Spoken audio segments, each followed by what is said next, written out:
Okay, so I'll listen. So I can hear myself. Okay, so I'll listen. Okay. Everyone can hear me. Fantastic.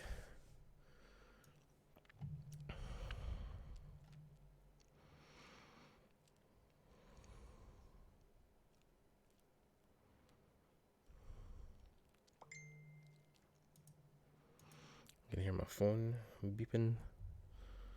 Sorry, guys. Oh.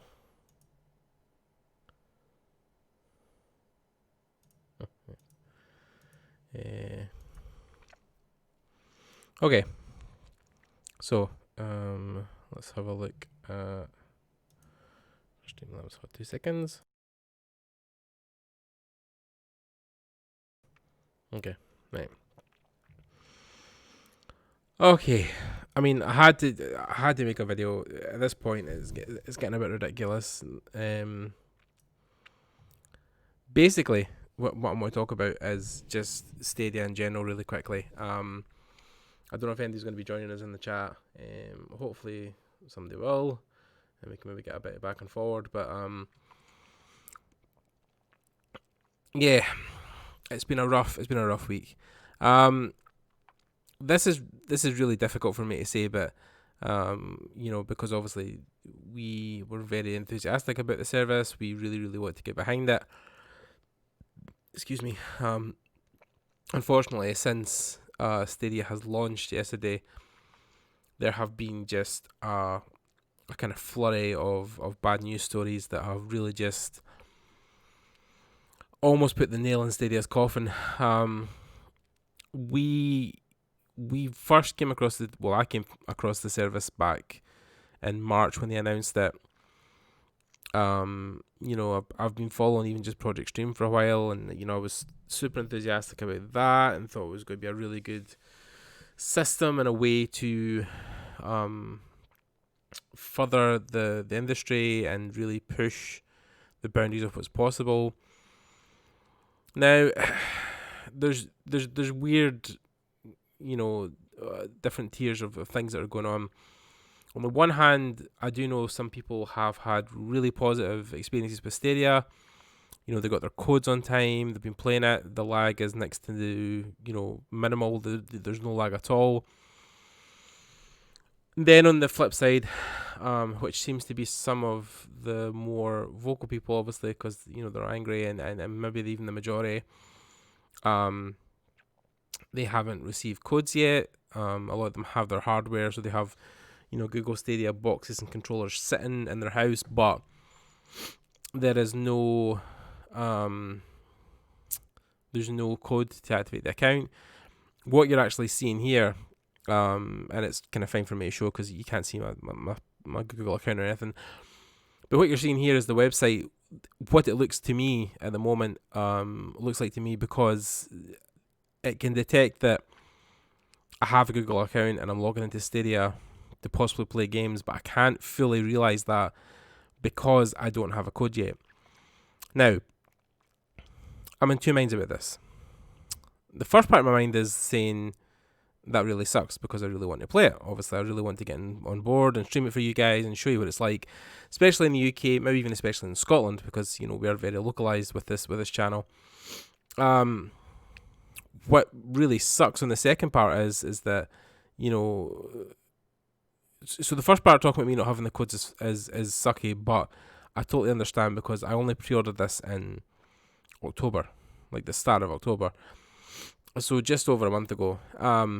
But the second part is that there's people who pre-ordered this back in March, June, that period of time, and they still have not received their codes.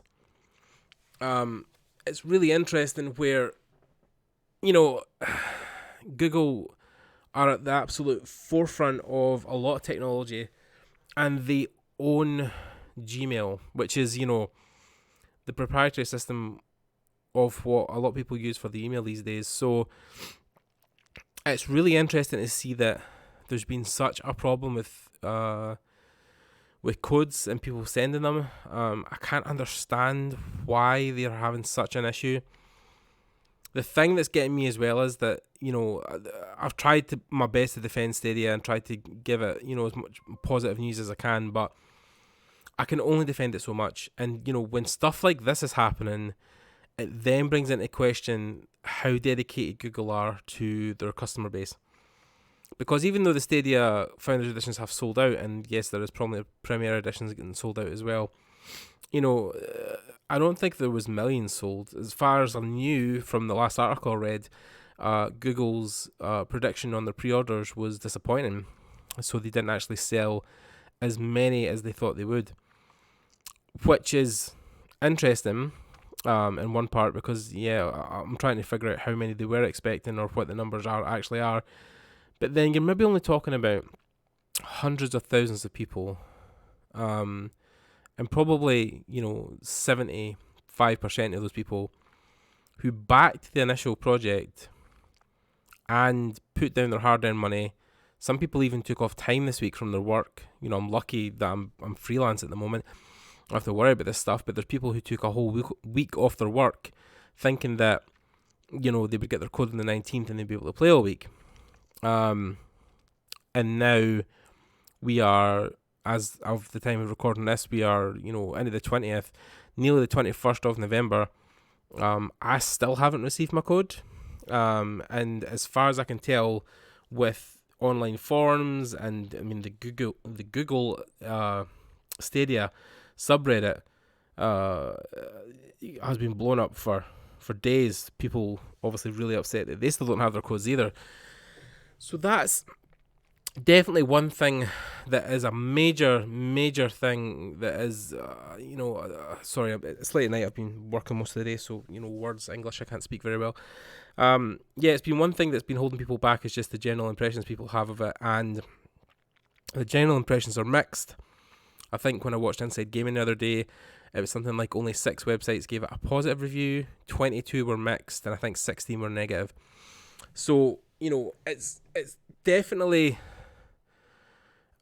it's one of these things where people are kind of, people thought they've seen the writing on the wall, and we're like, it's going to fail, it's going to be terrible, nothing's going to work. And unfortunately, a lot of that stuff has came true, which means that the haters that were, talking about how bad Stadia was going to be, have kind of been proved right, have been given more fuel to feed the hate monster that is, attacking Stadia at the moment. Like I said, there is probably a small concentrated group of people who have had a really positive experience with it. And of course, this service, we knew from day one, because it was streaming, would really vastly depend on your internet connection. So if you were buying Stadia and you knew your internet connection was subpar or couldn't support it, then it's kind of weird to have a right to brag about it not working, because then, you knew straight away that your internet wasn't working properly, or, it wasn't the preferred hardware. At this point, it's such a fucking dumpster fire. It's crazy. I really thought the way Phil Harrison was talking, the way Google were talking about the service, I really thought that that Stadia would have its shit together. I kind of thought, as soon as, it went 9 o'clock in the US or whenever, Stadia would press a button, everybody who pre-ordered the Founders Edition and had registered their email, whatever, would just get their codes. Straight away when they talked about sending the codes out when the product had shipped, already got me a little bit worried about how they were going to handle this. And now we have a unique situation where there's, thousands of people who have received their hardware.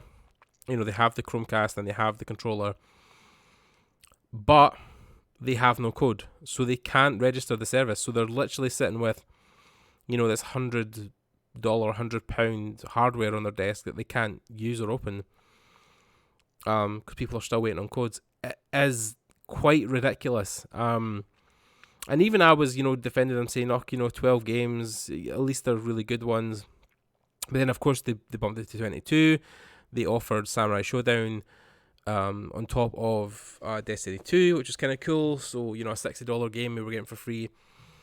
But then recently, when I've been looking at, xCloud and what Microsoft have been doing over there, it kind of gets a bit weird when, if you look at Microsoft's plan, they are offering at the moment xCloud for free on selected devices. Of course, I think you need an Android device of some description, either a tablet or a phone. It's not available on iOS or PC yet. Or they did recently speak about how they're bringing it to PC in 2020, which will probably be a main competitor for Stadia. But then when you think about it also, which is even crazier, is that they're offering 50 plus games, including, I think, they're trying to integrate it now with Game Pass. So day and day, you'll get to play the latest Xbox titles on their cloud service. I don't know how it's going to compete with Stadia in the fact that you'll need a dedicated device like your phone. I think even with PC, you're going to have to download a custom app. But again, if that allows you to play these games, to stream them without having to download and they can share states of saves between devices, then totally fine. But yeah, it then begs the question about how Google is going to respond to this. Now, they could do nothing and just keep the business model they have, which is to charge, these prices for the games. The game prices in general is something that, again, I'm doing this before Jordan gets a chance to come and speak with me on the podcast, but the game pricing for me on some aspects is reasonable, especially when it comes to Red Dead. People have complained about how the game is a year old. The PC version isn't a year old. It is essentially brand new. It does come with extra content that isn't available on the base one on the consoles, so I totally understand why that is $60 or £60 or whatever. That makes complete sense. Excuse me. And stuff like Tomb Raider, I think the latest iteration of that, which I think again is, it only came out either this year or last year, but again I think it's like £50-60. And the first Tomb Raider game's like $10 or £10 for Stadia Pro subscribers. It's 20 usually, and then 30 for the middle one, the second game. Mortal Kombat, I think the Ultimate Edition is around £70, £80, which again is a bit crazy. But then fighting games like that are usually like that, where especially because it includes all the DLC characters, it will go for a pretty penny. Although, there's fighting games that have done that in a more clever setting. Also, trials and stuff aren't too expensive. So the games are, like they say, they're competitively priced. So they reflect the prices that you'll find in other stores. I think there's one exception to that. I can't remember what game it is, but there is one that is more expensive on Stadia than it is in the PlayStation Store or whatever.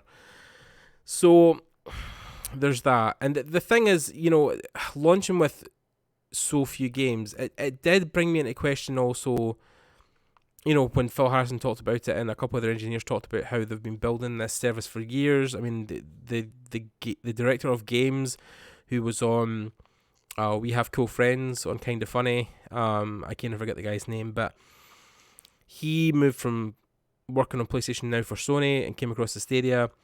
And he talked about how they had been playing and testing games for years. Now, it slightly baffles me to think, if they've been playing it for years, or they've been testing these games for years and trying to be finding games for years, why is it only launching with less than 30 games? I honestly thought with the investment they had put into the company and the other staff that this would have launched similar to Xbox with 50 to 100 games. Obviously, there's probably 150 to 200 games maybe sitting in the queue ready to get pushed out. But I think it's like the old saying of, it's really hard to make a good second impression. Your first impression is everything. And the way YouTube is working against them, which is kind of hilarious because it's their own service. But a lot of people are eating them alive. I watched a review just not even, I think, 2 minutes ago, and it was of someone who had close to 1 million subscribers, but let's see, I'm just gonna quickly see if I can find it in my history. I should be able to. And where are we? I definitely watched it. Oh no, I watched another channel. It's under. Sorry guys, I know this is a bit crappy me doing this live, but here we go. These guys, yeah. So Gamers Nexus done a video. I think you guys should be able to hear it. As well as me. Google Stadia is supposed to make gaming easier and more accessible for people without powerful computers at home, done by leveraging remote servers to process the games and then send a video downstream for decoding. It's not a new idea. Okay, so this guy talked at length about just several things that were happening. One was the inability of the Chromecast to be easily set up. He talked about how I think they had to make like 2 or 3 separate email addresses until they finally got one that worked.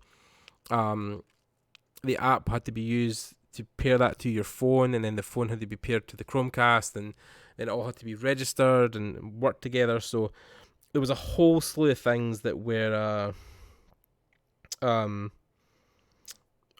whole slew of things that were going wrong, and they were running into different issues. And you guys can watch it. You can see the name of the video. You can probably find it.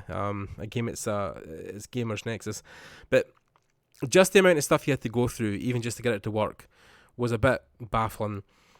And then, trying to use the phone, to register the devices and stuff. But then they also had a problem where I think they're still waiting on their codes also.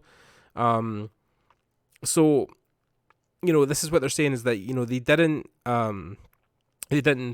I think they pre-ordered it, but they didn't get a review copy, was what he was saying, because Google really prioritized sending out review copies to people who had like 1 million, subscribers plus. So there was a lot of game streaming guys that got a review copy of Stadia for free, just to probably hype it up and talk about it, which is weird because I've only seen maybe a handful of people do reviews about it recently. I know there's maybe like 20, 30 in the wild, including written ones, but I haven't seen a lot of streamers. Excuse me. I haven't seen a lot of streamers using the service and talking about it. There was one guy the other day who was using it.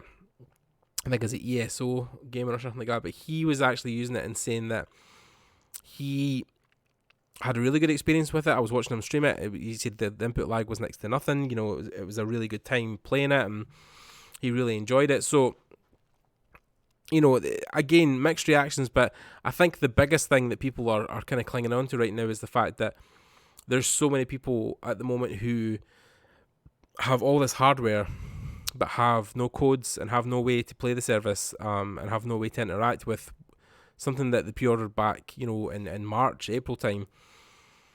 And I really think Google has to be transparent about it and really talk to their fans, because, me included, we were the people who backed their initial dream, their idea. It's like, backing a Kickstarter campaign and then you find out, like a year later that somebody's run away with all the money and you're not actually getting your product, or, the product's getting delayed, or they need more money. So the initial promise was, if you paid the money, you would get into the program before anybody else. You would get your codes on day one. You'd be playing. You would have your Google, Stadia controller, your Chromecast. But for a lot of people, that just hasn't happened and isn't happening. And people, like I said, are still waiting to get codes and get access. People who pre-ordered this close to a year ago. So it really is crazy. It's just mad to me that Google has fell down at the starting line and has really shown, I'm trying to think of the way to say this, but they basically just fueled the fire of the hate.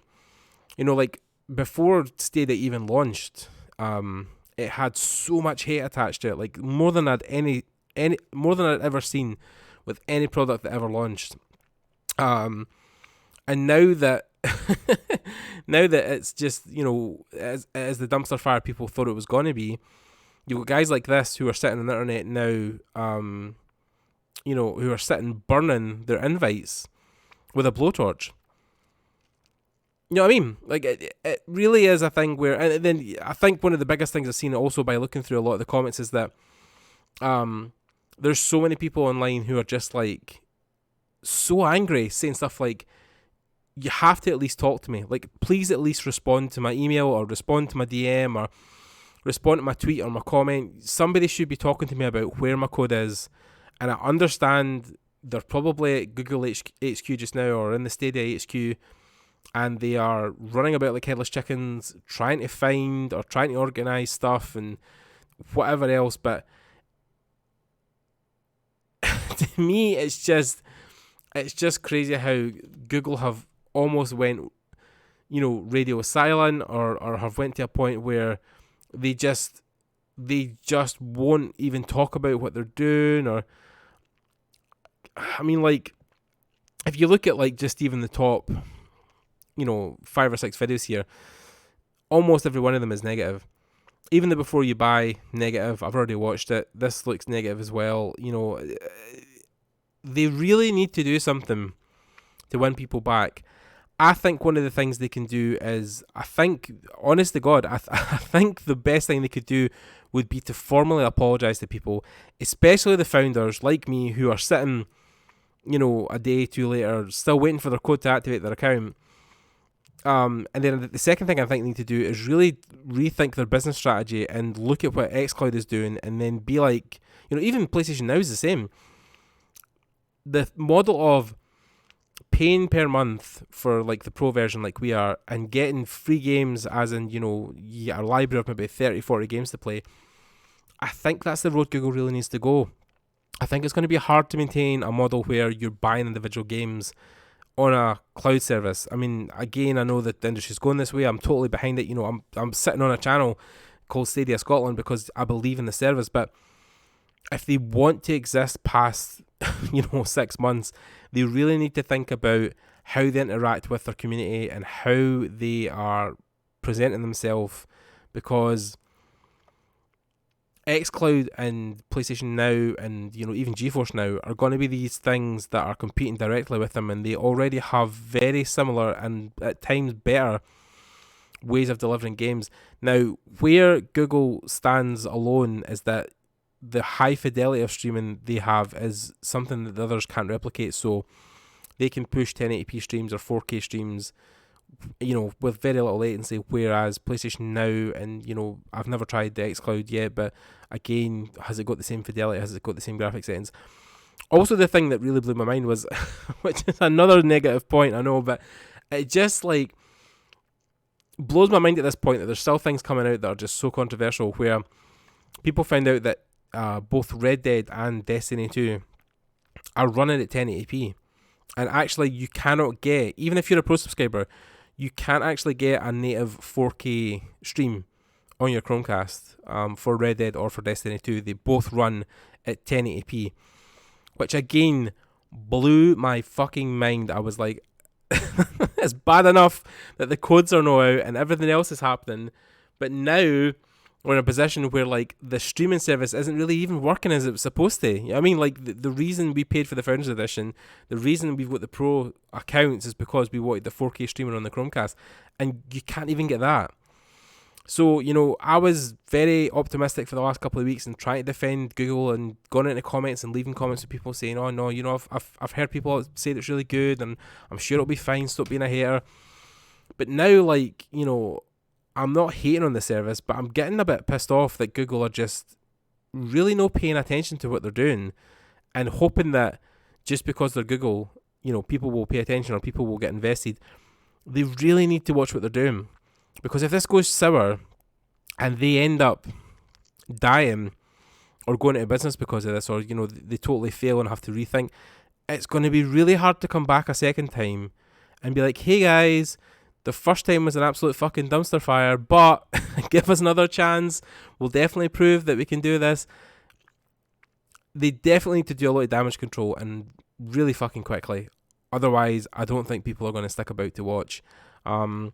When the free service launches, that's going to be a different kind of approach to it, because then if people don't have to pay for it, you probably will have a lot more adopters. But then again, that presents its own set of problems, because then if you have a system where it's free, you're going to invite so many players at one time that people like me or other people who are founders will probably have problems playing their games, or they'll experience really bad lag. So yeah, there's a lot going wrong just now.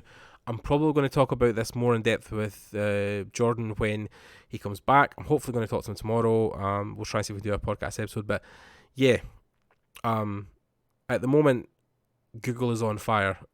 And there's ways they can put out the fires, but whether or not they choose to do that is going to be a totally different experience. So yeah, sorry if this seemed like a kind of negative rant, guys, but you know, it's just I can't sit by and really defend Google anymore to the point where I'm like, oh, nothing's wrong, you know, everything's going to be fine. And you know, we said this at the time. We said, you know, the launch was going to be abysmal and there was going to be problems, but a lot of this stuff is just really basic stuff that they can fix, like the Google codes for Stadia going out, you know, on day one. That really should have been taken care of. The fact that they were only announcing 12 games and they only announced them a week before, then literally in the 11th hour they added 10 more games. So I would definitely say the one thing through this whole experience I've seen is that Google's marketing, especially for Stadia, fucking sucks. It really is something that they really need to work on. They really need to change their messaging. They really need to get people behind this brand. And the only way they're going to do that is by, you know, maybe making a few promises and restoring a few bits of honor and, you know, trying to talk to people and make amends and be like, you know, we fucked up, we're sorry, we really didn't mean to do it, it won't happen again. Because past that, you know, it's going to be really hard for people to trust them again. Anyway, rant over. Okay, guys, I'll speak to you later. Leave a comment down below if you guys want me to talk about anything else, and stay tuned for the next podcast. Thanks.